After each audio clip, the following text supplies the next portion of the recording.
Olá, aqui é a professora Mônica. Eu vou estar apresentando agora o módulo 7, ao total de 8 módulos, da disciplina de gerenciamento da qualidade na fabricação de produtos em Process Control, do curso de especialização EAD da Uninovartis. Então, a gente já falou sobre processo, sobre desenvolvimento de processo, sobre validação de processo. Agora a gente vai falar detalhadamente sobre a aplicação do controle de qualidade no processo, depois já dele ter sido validado. Um controle lote a lote, um controle real, não mais um controle investigativo, no sentido de definir os riscos, mas num controle de monitorar os riscos. Então, eu tenho uma formulação, eu tenho um processo, eu tenho os parâmetros e as especificações, tanto para o produto quanto para o processo, e aí eu vou ter uma amostragem que permita esse meu controle em processo. Então, eu tenho que respeitar as peculiaridades do biológico. E nisso eu tenho que pensar essa questão da esterilidade da amostra, como é que eu faço uma amostragem sem contaminar a esterilização, que a amostragem não interfira ou não introduza contaminantes que me gerem um falso resultado positivo para a contaminação. Então, aqui um exemplo que eu trago para vocês é um produto sólido, um comprimido, onde eu tenho como especificação peso médio, dureza, friabilidade, diâmetro, desintegração. Então, eu tenho uma amostra e eu tenho uma frequência para a amostragem. Então, essa amostra e essa frequência foram definidas por dois fatores. Primeiro, pelo tamanho do lote, que elas têm que ser representativas com relação ao tamanho do lote. E eu falei para vocês que a gente não faz mais hoje em percentual, a gente faz em ppm. E a segunda coisa é com os dados da validação do meu processo. Então, os dados da validação do meu processo também vêm me trazer, de acordo com o cálculo da capabilidade do meu processo, se meu processo é um processo que varia mais ou menos, que tem uma capabilidade melhor ou pior. E aí eu vou poder, além do tamanho do lote, vou poder levar em consideração falhas, dificuldades ou até deficiências do meu processo para o cálculo de amostras e frequência. E aí, a partir disso, todos os lotes eu vou retirar essas mesmas quantidades, a não ser que seja um lote de monitorização da validação, ou um lote que esteja sofrendo validação, que aí vai passar pela amostragem e pela frequência do protocolo de validação e não mais do POP de produção da ordem de fabricação. Então, vou dar um exemplo para vocês. Aqui eu trago um outro para líquidos, então eu tenho para amostragem a cada 30 minutos, eu vou tirar 19. Da amostra 19, eu tiro 4 frascos para avaliar volume médio. A minha especificação é de 100 a 105 ml. Tudo bem, isso é um controle de qualidade em processo de um invase de uma forma farmacêutica líquida. Então, como é um controle de qualidade do processo de invase, eu tenho uma menor análise, eu tenho um menor número de ensaios a serem feitos. Porque eu não estou avaliando se meu produto está sendo bem feito ou não. Eu estou avaliando se meu processo de invase está envasando naquele frasco o volume adequado. Porque se ele está comprando 100 ml, ele não pode ter limite inferior. Quando você está vendendo para um paciente um produto de 100 ml, ele está pagando por 100 ml. Você não pode colocar as especificações de 95 a 105 ou de 99,0 a 101. Você tem que colocar de 100, seria o seu mínimo, apesar dele ser, teoricamente, o seu valor nominal, que muitas vezes as pessoas acham que ele é o central, mas nesse caso ele não é central, ele é seu valor nominal, até 105, que seria um valor superior. Nesse caso, você não tem limite inferior. E o outro exemplo é uma tabela de especificações para controle de qualidade de produto já envasado da forma farmacêutica líquida. Então, vocês observem que a primeira tabela é um controle em processo, por isso existe frequência. A segunda tabela é um controle do processo. E a terceira tabela, que é uma tabela maior, ou seja, com maior número de especificações, é uma tabela para um controle de qualidade de um produto acabado, já processado, já dentro da embalagem de comercialização, que é a tabela que vai definir se ele está completamente ou não fora das especificações ou dentro das especificações. Então, existem 3 tipos de abordagem. E para o controle em processo, o mais interessante é essa questão da frequência. Por um número de cada vez que você vai ter ciclos de controle em processo. E aquela coisa que eu te falei, algumas empresas não têm software ou sistemas online, então as pessoas, vamos supor, no peso, pesam o comprimido a cada 60. Mas elas têm que ser treinadas para preenchimento da carta, do histograma, né, da carta controle naquela hora. Porque apesar, de repente, de você não ter nenhum produto fora da especificação, a visualização em histograma lhe permite você observar uma tendência e retornar o processo para o nível médio central. E, então, diminuir as chances do aparecimento futuro de um produto fora da especificação. Tá? E essa frequência ela foi definida de acordo com a validação, que leva em consideração a capacidade do equipamento não variar, do processo não variar. Quanto maior for o índice de capabilidade do seu processo, menor vai ser a frequência de amostragens que você vai ter que fazer. Mesmo que você tenha que fazer amostragens, você vai, de repente, o que era de 60 em 60 minutos, você passa a fazer de 2 em 2 horas. Ou então, ao contrário, se o seu índice de capabilidade for muito ruim, você vai deixar a sua frequência de análises ainda mais curta. Então, o que era de 60 em 60 minutos, você passa a avaliar de 30 em 30 minutos. Bom, então, os tipos de controle de qualidade que são aplicados para a matéria-prima. Eu tenho controle de qualidade para o insumo farmacêutico ativo, que envolve doseamento, envolve degradação, envolve estabilidade. Mas eu também tenho para os recipientes, que envolvem pureza, saber se não tem metais pesados, saber se são contaminados microbiologicamente ou não. E água. A água é considerada matéria-prima e tem que ter uma análise físico-química e microbiológica levada em consideração de acordo com o tipo de produto que eu estou sendo feito. Geralmente, os produtos biotecnológicos são produtos estéreis. Então, é uma água ultra pura, né? Uma água estéril, uma água para produtos estéreis. Controle ambiental. Antes de iniciar o processo, eu tenho que fazer um controle ambiental. O que é esse controle ambiental? Seria controlar a minha área para ter certeza que eu tenho condições sanitárias de iniciar o processo. Então, eu vou avaliar se existe, de repente, alguma contaminação que ficou do outro lote para este lote aqui, que possa gerar uma contaminação cruzada. E eu também vou avaliar a questão ambiental após o processo, para avaliar os impactos que gerou-se no ambiente. Existe controle de qualidade em processo, onde eu avalio tanto a fabricação quanto a embalagem. Então, existem controles para o processo de embalagem, da mesma forma como existem controles para o processo de fabricação. E existe controle para o produto acabado, que já é aquele que não corrige mais, que apenas identifica e evita ir para o mercado. Tenho que levar em consideração o fluxo de amostras, ou seja, o fluxo que minha amostra vai percorrer da área de produção, que é a área que eu estou amostrando, para o controle de qualidade.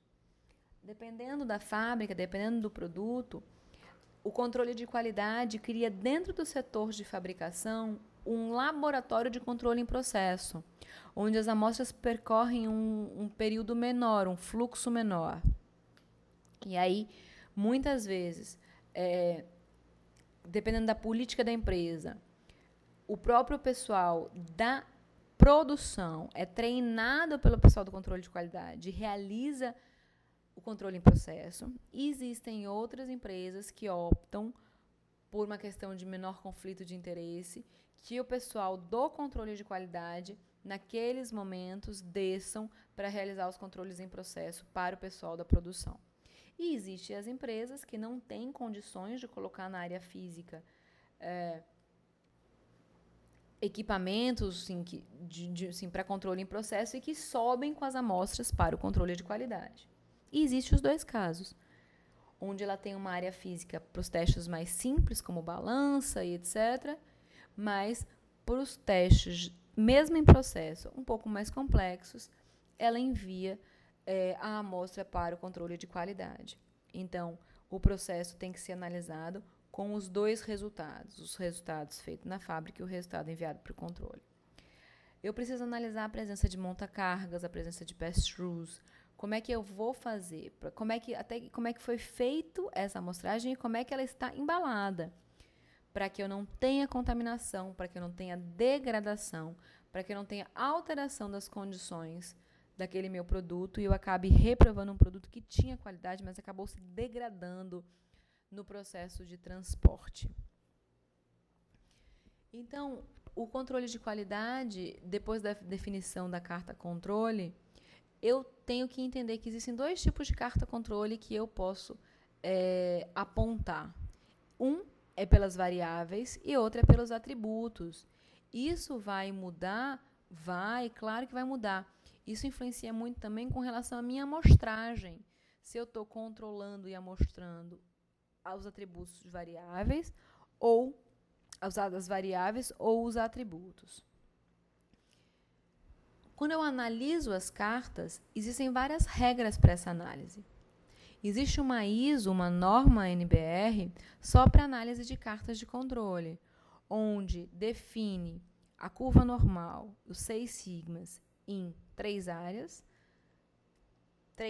positivas e 3 áreas negativas, e que eu tenho regras para os resultados que eu vou observar dentro de cada uma das zonas.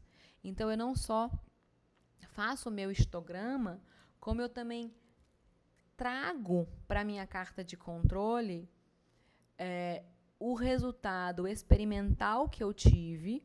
Então, a linha pontilhada seria o meu resultado nominal, o meu valor 100%, o que eu queria, o ideal.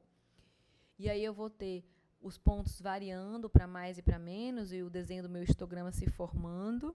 Mas, de acordo com o número de pontos que eu tiver em cada zona, eu sei que eu vou estar dentro ou não do satisfatório para considerar o meu processo um processo normal, tá? Então, eu vou ter que realmente olhar essa ISO. Outra coisa importante é falar sobre a amostragem. Então, a amostragem, ela é definida por vários guias ABNT, a NBR. Então, a gente tem a NBR 5.425, que é o guia para inspeção por amostragem de controle e certificação de qualidade. E aí a gente tem o 26, que são os planos de amostragem, o 27, que é o guia para a utilização da 26, a 28 é quando a amostragem é por validade de inspeção por atributos feitos pelo fornecedor. Aí a gente tem 29, que é quando a amostragem é feita pelas variáveis, e a 30, que é para aplicar a NBR 29 por variáveis. E aí, cada uma dessas NBRs, querendo ou não, lhe dá uma base adequada, mas que o interessante é que você leia todas para você entender de forma geral como é que as amostragens são divididas. O importante é você saber que as principais é a 5426, que fala da amostragem por atributos, e aí eu tenho a 5427, que é o guia para utilizar a 26, e depois eu vou ter a 5429, que é o guia para inspeção por variáveis, e depois o guia 30, que é para aplicar essa inspeção por variáveis. Então, quando eu estou fazendo uma análise, o que eu vou observar? Eu vou observar se a amostragem, por qualidade, então eu estou pensando na qualidade, a propriedade avaliada ela tem que ser em função à especificação que eu quero. Porque o que eu estou querendo avaliar é a conformidade com as especificações. Isso é uma linguagem ISO. Está conforme ou não está conforme? Então, como é que eu vou expressar? eu vou expressar percentuagens defeituosas é igual a 100 versus o número de unidades defeituosas encontradas, dividido pelo número de unidades inspecionadas, ou seja, minha população amostral toda do meu controle em processo. Aí eu encontro a porcentagem defeituosa. Para encontrar o valor de defeitos por 100 unidades, eu pego 100, multiplico pelo número de defeitos e divido pelo número de unidades inspecionadas. O defeito ele pode ser crítico, grave ou tolerável, dependendo do que ele vai causar, dos riscos que ele vai causar. Então, quais são os tipos de amostragem? Primeiro, existe uma amostragem de 100%, onde 100% do meu lote vai ser amostrado. Isso não se chama amostragem. Isso se chama inspeção a 100%, porque não tem amostragem. O lote inteiro está sendo inspecionado. E existe a inspeção por amostragem, onde eu tenho o método de inspeção por atributos e o método de inspeção por variáveis. Quando o método de inspeção por atributos, eu tenho que analisar o que ocorre e o que eu não ocorro. Então, eu vou dar um exemplo. É a presença de uma característica qualitativa. Passa ou não passa, defeituosa ou não defeituosa, fora ou dentro. Não me gera informações quantitativas ou, às vezes, informações de tendência. Me gera poucas informações para que eu possa tomar decisões. A avaliação é muito adequada para a aplicação de efeitos visuais. Vamos supor, o material de embalagem está conforme ou não conforme? A gravação da bula está conforme ou não conforme? Conferência de separação, para saber se os produtos foram separados no almoxarifado de forma correta. Então, é a mesma ideia. Confere ou não confere a separação? Isso é uma amostragem por atributo, quando você atribui a ela ou não qualidade. Então, tem ou não tem qualidade? Tem. Ponto final. E existe a amostragem por, dentro desse conceito de amostragem por atributo, existe a ideia de que ela é mais simples. Por quê? Como eu vou gerar menos informações quantitativas, eu não vou gerar informações quantitativas, ela acaba sendo mais rápida, porque eu vou ter menos registros, os registros são mais fáceis. Contudo, o número de amostragens ela é maior. Como eu vou ter menos informação a ser ganha nessa amostragem, então, pelo menos, eu vou ter um pouco mais de segurança. Então, como ela é mais rápida, o pessoal da ABNT, de forma proposital, colocou uma amostragem maior. Há um grupamento de todas as características da qualidade de importância equivalente. Então, você considera o nível da qualidade para o grupo. A decisão de aceitar ou não é tomada ao se determinar se as unidades da amostra satisfazem o nível global, pensando nas características individuais. Tá? A amostragem por variável é uma característica ou atributo que é apresentada em termos de valores escalares em uma escala contínua. Então, variável é avaliada em uma escala numérica e expressa com pontos precisos dentro da escala. O grau de conformidade ou de não de conformidade pode ser definido e é aplicada quando a qualidade é determinada em termos quantitativos, então massa, força, dureza, dimensão, variação. Em comparação com a amostragem por atributos, fornece mais informações sobre a qualidade, a ponto de que eu tenho mais informações para tomar uma decisão. Tem tamanho de amostragem menor e, geralmente, tem maior custo devido ao maior número de avaliações das características. Por quê? Porque são amostras um pouco mais complexas, já que vamos gerar resultados quantitativos. Existe eu fazer conversões de amostragem por variável atributos? Existe. Tem que analisar quais são os riscos estatísticos que eu tenho quando eu opto por cada um dos caminhos. Para definir tanto meu protocolo de validação, quanto depois a minha amostragem lote a lote, eu tenho que definir qual o caminho que eu vou seguir. Se vai ser uma amostragem por variáveis ou se vai ser uma amostragem por atributos. Então, eu estou dando exemplo. O tamanho de um comprimido poderia ser 22 centímetros, mais ou menos 5 centímetros. Não existe comprimido desse tamanho, mas é só, vamos falar então, embalagem farmacêutica. Se você for passar por atributo, você vai ter o seguinte: de 21,5 a 22,5, está dentro ou fora? Você não vai colocar no resultado o valor exato. Você vai colocar está dentro ou está fora. Então, você vai avaliar apenas a questão qualitativa e não a questão de variabilidade com relação ao ponto central, que é a média. Então, você tem um lote, você vai ter uma amostra, você vai ter um plano de amostragem, e aí você vai ter que definir os limites que você está imaginando para cada um dos seus pontos. Então, a amostragem ela pode ser feita de forma contínua, como eu já falei, que é como se fosse uma inspeção, ou por lotes, que seria uma amostragem. A por lotes, ela pode ser feita por atributo ou por variável, assim como a contínua, só que ela pode ser simples, dupla, múltipla e sequencial para cada um deles. Como é que é a simples? É quando você tem um número de lote e você define o N, que é o número de amostras que você vai retirar do seu lote, que sejam representativas do seu lote. E aí você vai avaliar o valor, o número de defeitos. Se o número de defeitos for igual a uma definição, a uma especificação, a um nível aceitado, você aceita o lote. Se ele for superior a esse nível padronizado, você rejeita o lote. E aí você vai ter que saber qual que é esse valor que eu tenho de N minúsculo, qual que é o valor de N minúsculo e qual que é o valor de A. Ou seja, eu sei o valor do Nzão, da minha população, do meu lote, eu sei, porque eu sou indústria. Mas eu tenho que escolher o valor estatisticamente significativo para representar o Nzão, através do Nzinho, e eu tenho que saber quem é Azinho. Quem é esse valor que seria para mim como uma referência? Então, o que é que eu tenho? Dentro dessas tabelas disponíveis na ABNT, nós temos as listas.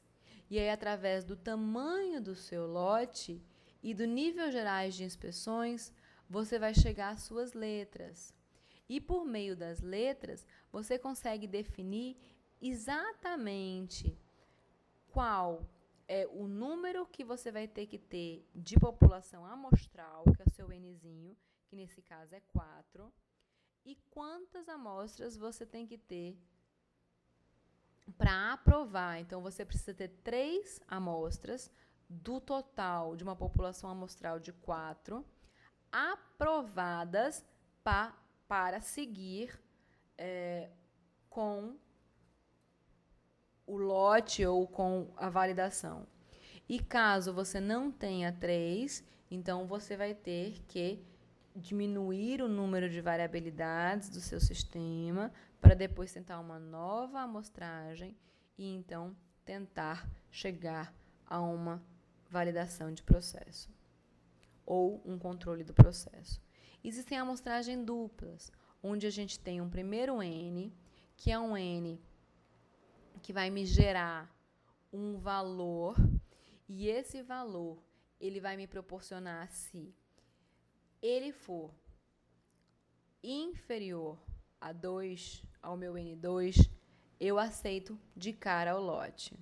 Se ele for equivalente ao meu N2, eu vou fazer uma nova amostragem. Se ele for superior, eu vou fazer uma nova amostragem, que é o meu N2, e essa nova amostragem vai ter uma reanálise. Então, eu faço uma amostragem, e se essa amostragem não for significativa para me gerar algum resultado, eu faço uma ampliação dessa amostragem. Agora, se N1 conseguiu me gerar A1 e R1, que eu já sei que são não adequados, que os produtos são defeituosos, eu já rejeito o lote sem ter que ir para N2, sem ter que ir para um novo lote.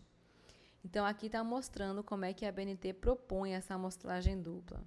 E aí, como é que você pode fazer o cálculo na tabela desse tipo de amostragem dupla, tá? Então, agora eu vou deixar vocês fazerem a atividade 7 e a gente se vê para a última apresentação.